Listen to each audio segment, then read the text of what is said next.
आज हम आपको बताएं कि मोह इतना प्रबल होता है कि वो बड़े बड़े लोगों को जो है, बड़े बड़े ऋषियों को, मुनियों को, ज्ञानियों को भी वो अपने अधीन कर लेता है।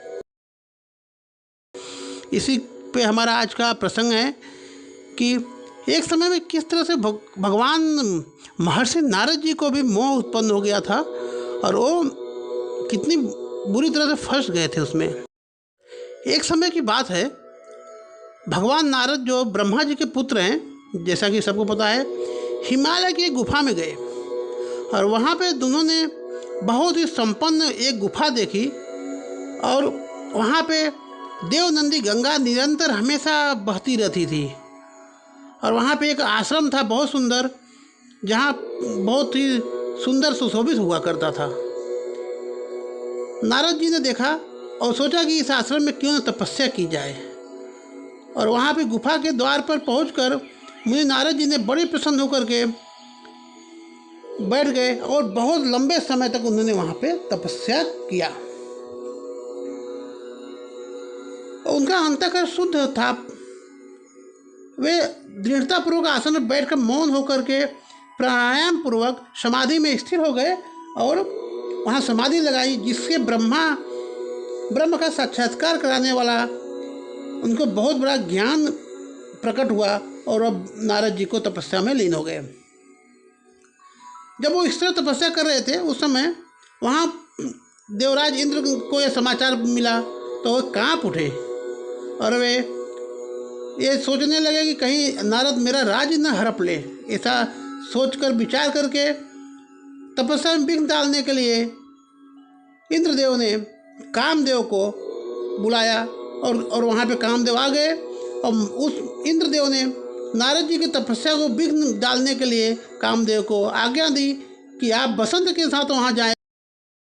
और कामदेव बसंत को साथ में लेकर के उस स्थान पे बड़े गर्व के साथ जाते हैं कि मैंने तो शिव की भी तपस्या तोड़ दी थी, तो नारद की तपस्या कौन सी बड़ी चीज़ है। ऐसा सोच कर कामदेव वहाँ गए और अपनी सारी कलाएँ वहाँ पे वो दिखाने लगे। बसंत भी अपने घमंड में आकर के अनेक प्रकार से वहाँ पे प्रकट हो गए। कामदेव और बसंत के अथक बहुत सारे प्रयास करने के बाद भी नारद मुनि का कोई विकार उत्पन्न नहीं हुआ। क्यों? क्योंकि महादेव के अनुग्रह से, महादेव की कृपा से उन दोनों का गर्व वहाँ पे चूर हो गया और महादेव के ही भक्त होने के नाते नारद जी का वहाँ पे वो लोग कुछ नहीं कर पाए, क्योंकि पहले भी भगवान शिव ने उसी जगह पे तपस्या किया हुआ था, इसलिए वहाँ पे काम का कोई असर नहीं होता, क्योंकि शिव जी ने ऐसा बोल दिया था कि इस जगह पे अब काम कभी नहीं कुछ कर पाएगा। नारद जी तपस्या करते रहे। महादेव की कृपा से नारद मुनि पर कामदेव का कोई प्रभाव नहीं हुआ और क्योंकि उसी आश्रम में काम शत्रु भगवान शिव ने उत्तम तपस्या की थी और वहीं उन्होंने मुनियों की तपस्या का नाश करने वाले कामदेव को भी भस्म कर डाला था। उस समय रति जो है कि कामदेव की पत्नी है, पुनः कामदेव को जीवित करने के लिए देवताओं से प्रार्थना की थी। तब देवताओं ने पूरे लोगों का कल्याण करने वाले भगवान शिव से यह प्रार्थना की और उनकी प्रार्थना पर प्रसन्न होकर के महादेव ने कामदेव को जीवित हो जाने का उन्होंने वरदान दिया था। उनको रास्ता बताया था कृति को कि किस तरह से भगवान कामदेव आपको फिर से मिल जाएंगे। और वहाँ पे खड़े होकर के लोग चारों जितनी दूरी तक भूमि को देख सकते थे, वहाँ तक कामदेव के बाणों का कोई प्रभाव हो नहीं सकता था। इसमें कोई संशय की बात नहीं है। भगवान शंकर की इस शक्ति के अनुसार उस समय वहाँ नारद जी के प्रति कामदेव की निजी प्रभाव वहाँ पे नहीं थे, आपको दिखा पाए। वे शीघ्र ही स्वर्गलोक में लौट आए और इंद्र के पास जाकर के बोले। कामदेव ने अपना सारा वह घटना मुनि का प्रभाव वहाँ बताया कि हमने तो नारद जी की तपस्या को कुछ नहीं नुकसान कर पाए। ऐसा जाकर के कामदेव ने देवराज इंद्र को सुनाया। इससे देवराज इंद्र को बहुत ही विस्मय हुआ और उन्होंने मान लिया कि नारद जी सच में बहुत बड़े ज्ञानी हैं और नारद जी को कि जैसे कोई संत नहीं है, उनके जैसा कोई तपस्वी नहीं है। उन्होंने नारद जी की बहुत प्रशंसा की, लेकिन शिव की माया से मोहित होने के कारण उसको उनको ये याद नहीं आया कि वहाँ पे शिव ने तपस्या की थी और इस कारण से ऐसा हो पाया। नारद जी भगवान शिव की कृपा से वहाँ बहुत समय तक, बहुत लंबे समय तक तपस्या करते रहे। जब उनकी तपस्या पूरी हुई तो उन्होंने कामदेव पर मेरी विजय हुई ऐसा मान करके उन्होंने के अंदर में एक गर्व मानी घमंड निकल आया कि मैं तो कामदेव को भी जीत लिया। कामदेव भी मेरा तपस्या नहीं तोड़ पाए, जबकि शिव की तपस्या उन्होंने इसी जगह पे तोड़ी थी। ऐसा नारद जी मन में विचार करने लगे और उनके अंदर में व्यर्थ का ही एक घमंड आ गया। भगवान शिव की माया से मोहित होने के कारण उनको ये पता ही नहीं था कि ये तो शिव जी की कृपा से ऐसा हुआ है। भगवान शिव के प्रभाव से कामदेव यहाँ कुछ नहीं कर सकते। ये नारद जी नहीं समझ पाए। उनको लग रहा है मैंने इतना बड़ा तपस्या किया कि कामदेव कुछ नहीं कर पाए। ऐसा उन्होंने विचार करके वहीं पास में कैलाश पर्वत पहुंच जाते हैं नारद जी, और अपना जो कान के ऊपर विजय का वृत्तांत पूरा बताने के लिए वे कैलाश पर्वत पर पहुंच गए। और उस समय उनके विजय के मत से उन्मत्त थे। उनके मन में बहुत घमंड भरा हुआ था।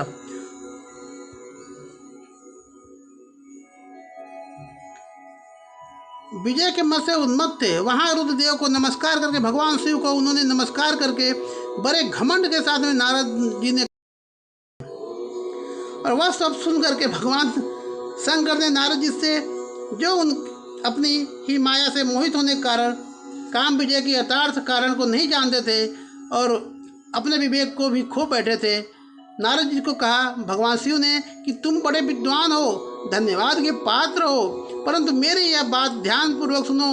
अब फिर से कहीं भी ये बात किसी को भी मत बताना, विशेष रूप से भगवान विष्णु के सामने तो इसकी चर्चा कभी भी मत करना। तुमने मुझसे अपना जो यह वृत्तांत बताया है उसे पूछने पर भी दूसरों के सामने मत करना। कोई अगर पूछता भी है आपसे कि आपने कैसे तपस्या की, क्या हुआ, तो भी इसके बारे में किसी को मत बताना। ऐसा शिव जी ने नारद जी को बहुत समझाया।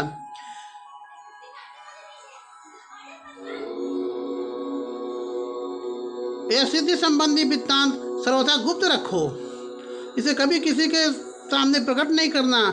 तुम मुझे बहुत प्रिय हो, ऐसा भगवान शिव करते हैं, इसलिए मैं अधिक जोर दे करके तुम्हें बार बार यह शिक्षा देता हूँ नारद जी कि तुम्हें इसे किसी को कहने की आज्ञा नहीं देता हूँ मैं, क्योंकि तुम भगवान विष्णु के भी भक्त हो। उनके भक्त होते हुए भी मेरे आप अनुगामी हो, मेरे मार्ग पर चलने वाले हो, इसलिए नारद तुम यह बात किसी को मत बताना। ऐसा शिव जी ने नारद जी को बार बार उनको समझाया। इस तरह से जब भगवान शिव ने उनको समझाया और शिक्षा दी और उनको गुप्त रखने के लिए, सब प्रसंग रखने के लिए उन्होंने बताया, तब शिव से माया से मोहित थे, इसलिए उन्होंने उनकी दी हुई शिक्षा को माने नहीं गए। ऐसा थोड़े होता है, ऐसा नारद जी सोचे अपने मन ही मन में। मुनि शिरोमणि नारद जी ब्रह्मलोक में पहुंच जाते हैं। वहाँ ब्रह्मा जी को नमस्कार करके उन्होंने कहा कि पिताजी, मैंने अपने तपोबल से कामदेव को भी जीत लिया है। उनकी यह बात सुनकर ब्रह्मा जी ने भगवान शिव, उन्होंने ध्यान किया तो उन्होंने देख लिया कि भगवान शिव के कारण ऐसा हुआ है और अपने पुत्र को यह सब कहने से मना किया। परंतु नारद जी शिव की माया से मोहित थे और ब्रह्मा जी भी उनको बताया कि ये बात किसी को मत बताना। अतः उन्होंने चित्त में मद का अंकुर जो जमा हुआ था, उनकी बुद्धि मारी गई थी नारद जी की। इसलिए नारद जी अपना सारा वृत्तांत भगवान विष्णु के सामने भी कहने के लिए वहाँ से जल्दी भाग के जाते हैं और विष्णु लोक में पहुँच जाते हैं। नारद मुनि को आते ही भगवान विष्णु बड़े आदर के साथ अपने शैया से खड़े हो जाते हैं। नारद मुनि का बहुत बड़ा सम्मान हुआ करता था। उनको देख करके भगवान नारायण भी खड़े हो जाते थे, इतना उनका प्रभाव था, उनका इतना सम्मान था, इतने ज्ञानी थे, इतने महर्षि थे, इतने बड़े विद्वान थे नारद मुनि। फिर भी देखिए क्या हाल होता है। मुनि के आगमन का क्या कारण है उसको उनको पहले से पता था भगवान विष्णु को।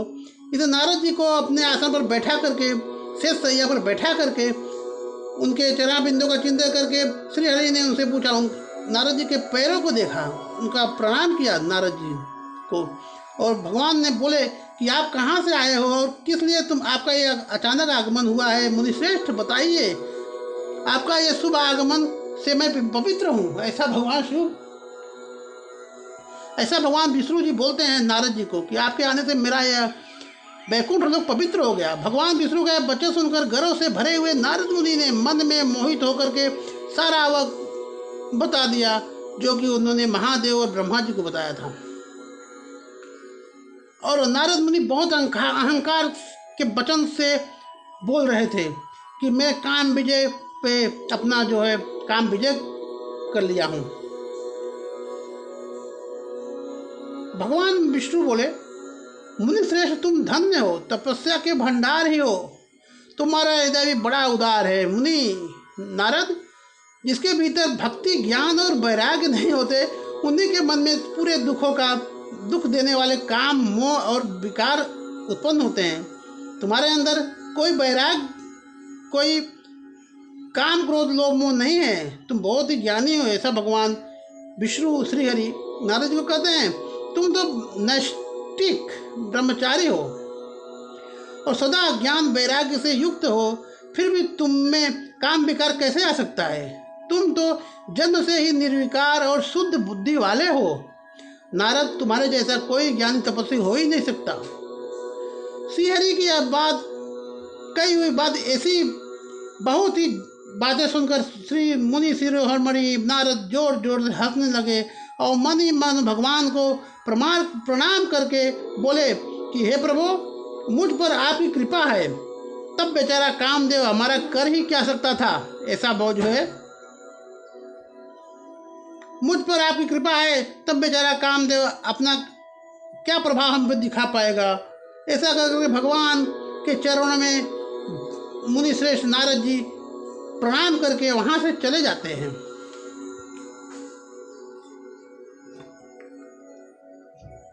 अब यहाँ पे भगवान श्री हरि को लगता है कि नारद जी के अंदर ये मोह उत्पन्न होना, काम पे विजय की जो झूठी इनके अंदर में बातें आ गई है, इसको दूर करना चाहिए, क्योंकि हमारे बहुत बड़े भक्त हैं। और भगवान हमेशा अपने भक्तों को परीक्षा लेते हैं, उनको संकटों में कभी कभी इसलिए डालते हैं कि उनके भक्त हमेशा वहाँ से कुंदन बन के निकले, अच्छे रास्ते पे चले, कभी गर्त में न गिर जाए। इसलिए भगवान ने यहाँ पे अब आगे नारद जी को उनका मोह जो था, ये जो उनके अंदर घमंड आ गया था, जो काम के ऊपर विजय का उन्होंने एक गलत धारण कर ली थी, उसको दूर करने के लिए उन्होंने अपनी माया से एक बहुत बढ़िया विशाल नगर की रचना कर देते हैं। नारद जी वहाँ से चले जाते हैं और जाते जाते उन्होंने देखा रास्ते में कि एक बहुत ही विशाल नगर है, जिसका विस्तार जो है 100 योजन है, और नगर बहुत ही मनोहर था और वो बैकुंठ के समान प्रतीत होता था। नाना प्रकार की वस्तुएं उस नगर की शोभा बढ़ाती थी।